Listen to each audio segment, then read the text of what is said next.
The San Francisco 49ers just completed day 3 of the NFL draft, and this is how they did. And in the future video, I'm going to cover how the 49ers did overall in the NFL draft, so look out for that if you're interested. But here we go. In round 5, 155th overall, the 49ers selected Darrell Luter Jr. from South Alabama. This guy's a real ball hawk. I mean, he had 10 pass breakups, including 21 tackles in 10 starts during the 2021 season. And as a senior, he recorded 42 tackles and an interception and 7 pass breakups in 13 starts. I think it's a good selection. This is someone that Steve Wilks obviously had a hand in selecting, and Steve Wilks is arguably one of the best defensive back coaches in the league.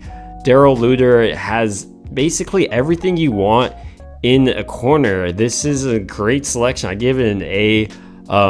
You're looking for guys just like this in the later rounds that have a potential to start. Next, the 49ers select Robert Beal Jr. He has insane speed. He's like at 4.4 speed. He didn't start a whole lot in college. He only started 10 games, played 15 games total at Georgia.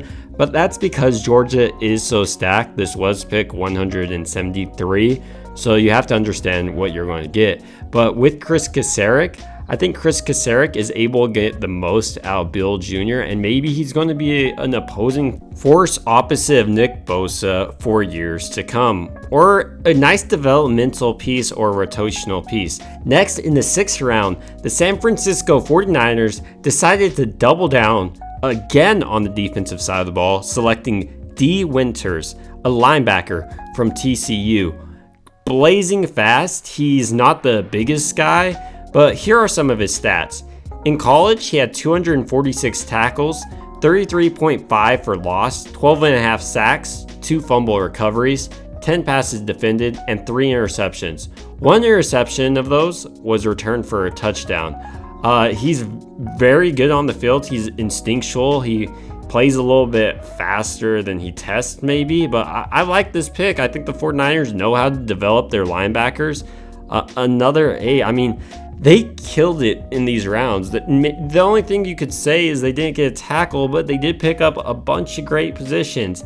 Next, the 49ers go back to the tight end position. You might have realized earlier in the draft they picked up Cameron Loatu, and that's a guy that's going to be a developmental piece behind George Kittle. And they got another one in Braden Willis from Oklahoma. Willis appeared in 58 games over his collegiate career, and he racked over 998 yards, 13 touchdowns, and averaged 13.3 yards per reception. Good tight end. He's a yak monster. He gets pretty good yardage per reception, 13.3. Can't ask for too much more in the 7th round from a tight end. This next pick, Ronnie Bell from Michigan, I love. He does have an ACL issue, but he already returned from that. This is the guy I love. He's a big wide receiver with great hands, has 4.5 speed. The NFL says he might struggle to separate, but I think Shanahan should be able to scheme stuff up, and he has just great hands, which the 49ers wide receivers sometimes aren't known for.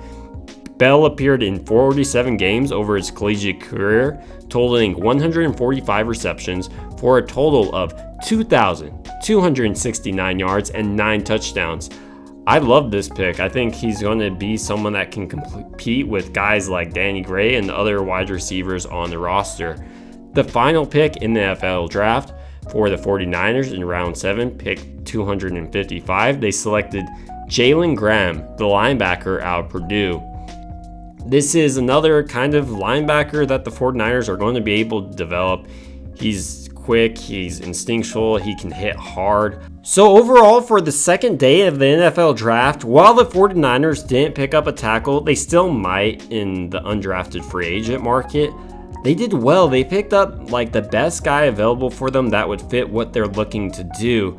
They continue to add depth behind George Kittle, and you can't really dock any of their picks. I liked them. I give them an A for this day.